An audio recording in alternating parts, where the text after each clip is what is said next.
Hi there, I'm Lindsay Poe. Thanks for joining us for this edition of Vision, the show where we talk about faculty, staff, and the happenings in the College of Arts and Sciences.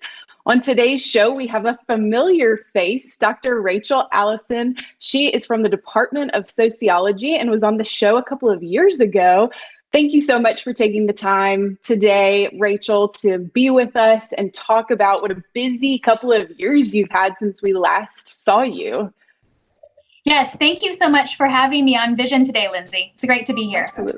Absolutely. So last time we saw you, you had just put out a manuscript, a book. I'm going to read it. Kick Center, Gender and the Selling of Women's Professional Soccer. It was a big deal. Can you just refresh our memory about that book?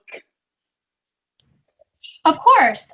So that book that I published a few years ago was a study of women's professional soccer in the U.S. And it was looking at some of the challenges that women's professional sports leagues face as they're getting off the ground, and how people who work for women's professional sports look to navigate and overcome some of those challenges. Okay, and you won several awards since then. You were there for you had just won an early career award, and I was looking at your CV before this. You've had a couple of other awards. Can you talk about that and what that means for you and how those achievements really impact your research? Yeah, I was very fortunate that pretty quickly after the publication of the book, I won the College of Arts and Sciences Research Award for Behavioral and Social Sciences, and then the next year in 2019, an Early Career Research Award from the North American Society for the Sociology of Sport. And both of those awards are so valuable to me because they're just a really important form of recognition among my peers, especially right here at Mississippi State. And they're really validating, showing that my research is important and valuable, and it's having, an effect. It's making a good contribution, both within my field, but also just to how we understand women's pro sports in society. And in terms of my research, I think that having won those awards has kind of now made me a little more competitive for other opportunities. For instance, research grants that I've been pursuing, and also it's kind of opened us some new doors to new collaborations that I've been working on in the last year or two. That's awesome. And I know we're not going to just talk about this book since you have done some other work since then, but your book is in our library. So faculty and students can go check it out and read it. What is the target audience for that book? So if someone's watching this, like, I'm interested in that. And then also, what do you hope they take away from that book and really any of your research? Yeah, there are multiple audiences for the book. I would love to hear that, students or staff had picked up the book from the library and read it. Definitely a scholarly audience is one target audience for me, but that includes not just other sociologists or faculty members, but also students. And I've been incredibly gratified by the number of people who've assigned this book in graduate or undergraduate classes. And I've had the opportunity recently to do some Zoom or kind of Skype calls with classes and really talk to students about the book. And those have been just such interesting and important conversations to me. And besides, students and just people in academic settings, also people who are interested in soccer or women's sports. I think there's a lot of evidence that there's a rising interest in women's sports when we look at viewership numbers, for instance, for women's college and pro sports. And if you want to learn more kind of about how women's sports operate kind of from an insider perspective, this might be a really fascinating book for you to read. I think one of the major takeaway points for readers is that, well, oftentimes investment decisions for women's sports, like whether we're going to invest or not, are justified, especially when we're declining those opportunities, are justified on the basis of the return. That if women's sports, for instance, have lower numbers of fans, then it's not worth the investment. And I think what my book really shows is that those two things, investment and then interest and return, are really connected. And the connections go both ways, that also investment is important, even crucial to getting that return in the first place. And that's a really important argument. It's one that, right now we've seen discussed in a lot of mainstream mass media and social media outlets relative to the March Madness tournament that started beginning right now, looking, for instance, at disparities and how the tournament participants are being treated and the resources they have on the basis of gender. So I think it's still a really relevant and meaningful argument that we can connect not just to soccer, but also to what's going on in sports right now. No, that's really quite interesting. And I'm going to jump down just a question or two that I have here, since you sort of started talking about it. Your research is heavily on gender and sports. Seems like that's a big focus for you. What got you interested in that topic? That's a great question. I think, like a lot of people, some of my personal experiences led me in this direction. I, played sports from a very young age, especially soccer, and I played through college. And so I had a lot of experience with soccer, and I've always been very interested in sports, both, playing them and to some extent following them as well. And I really followed the trajectory of a lot of women's sports. And, as someone who was born in the 80s, I really witnessed in my lifetime a lot of rapid and remarkable changes in the status of women's sports.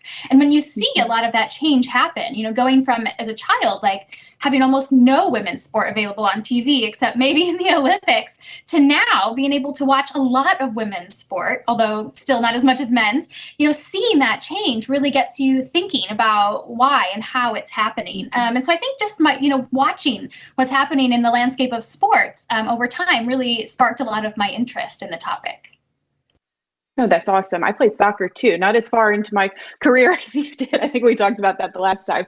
And I've been really fascinated with the women's team, and their success, and sort of that the women on that team have had a voice. I mean, I'm sure that's been nice for you to see in mainstream media, that they're at least getting the attention that they deserve, whether they're making it for them. It seems like they're, really trying for the attention. But that's been interesting and exciting to watch.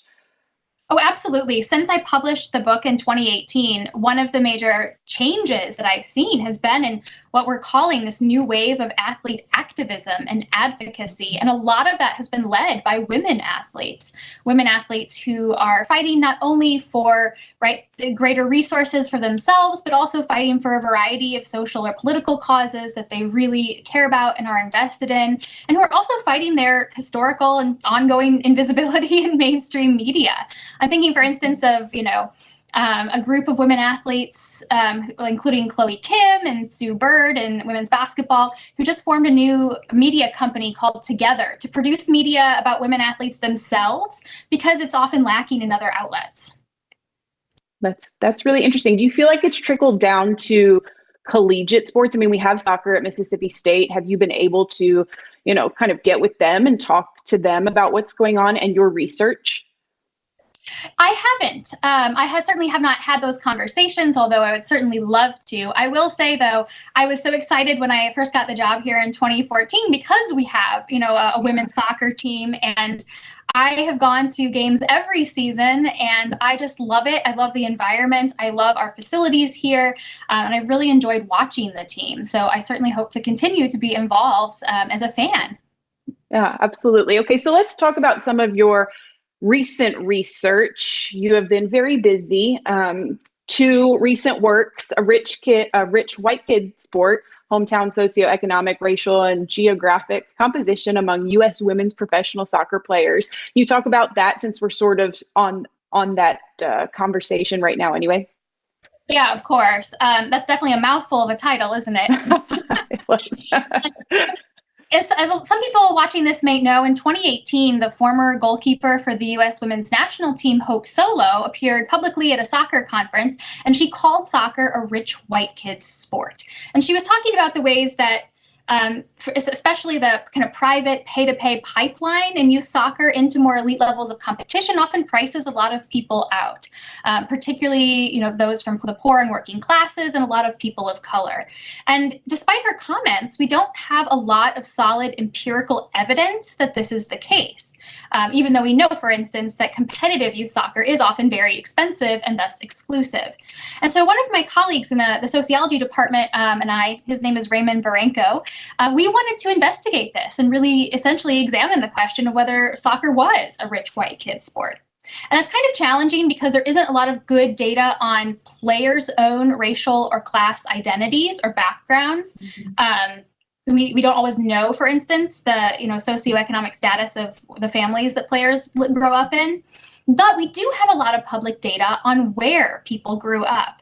That's not always perfect, but it's often a good proxy for their own backgrounds, especially in terms of social class.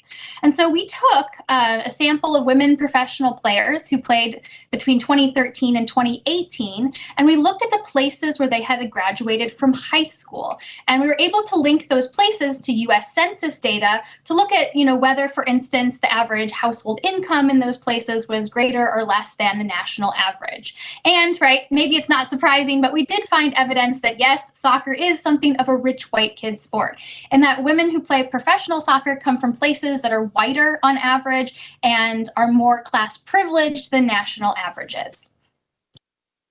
Well, that's really interesting. That's certainly on topic, and that's a great outcome that you at least, could support perhaps her comment that was off the cuff. What about your other work about learning to lead? I'll let you talk about it. Sure. Yeah, that's also kind of a mouthful of a title, so we've no need to say the whole thing. That paper was really interesting. I was really fortunate about 2 years ago to get approval to use some data from the NCAA. Certainly, they don't have a lot of data that's publicly available or for researchers to use. I had to submit a proposal that was eventually accepted, and so I was able to get some of their data to do my own analyses of it. And what I was interested in using that data for is to understand some of the experiences of college women who played sport, right? Again, to some extent, because that was me at one point in time, and I wanted to understand the broader landscape of women's college sports.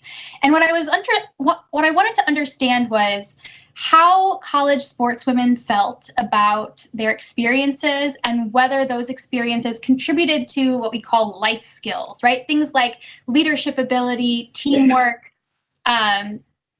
and I found that by and large, college sportswomen reported very positive experiences. They had almost uniformly felt that their experiences as college athletes and in college had contributed to life skill development. But there was still a small gap whereby women of color reported slightly less positive relationships between sports and life skill development, which calls for a lot of future research, I think, to understand why and this gap exists and how it developed. Okay, wonderful. Well, that sort of leads me into my last question for you. What's the plan? We've got about 20 seconds left. What's the plan for 2021? The plan for 2021 is to continue some analyses on data, especially I have some good data right now on fans who went to the last Women's World Cup.